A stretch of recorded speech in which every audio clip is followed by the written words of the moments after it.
জুলাই সনদ নিয়ে সংসদ একটা তামাশায় পরিণত হয়েছে। এটা তো সাধারণ জনগণের কোনো ইস্যু নয়।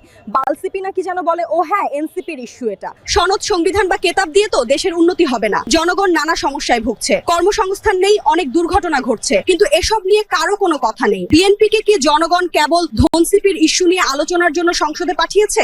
ম্যাডাম, ধনশিপি নয়, এনসিপি। ওই হলো একই কথা। তা যেটা বলছিলাম, জনগণের ইস্যু বাদ দিয়ে সংসদের নাটক শুরু হয়েছে। এমনিতে অনির্বাচিত ইউনূস সরকার 18 মাসে দেশের মলদার যথেষ্ট মেরেছে।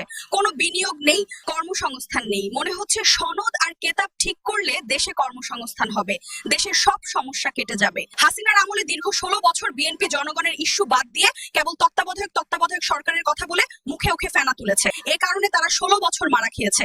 এবার জামাত ও বালসিপি জনগণের ইস্যু বাদ দিয়ে তারা কেবল সংবিধান তথা কেতাব নিয়ে পড়ে আছে। এমন ফালতু বিরোধী দল থাকলে দেশের উন্নতি হবে কি করে?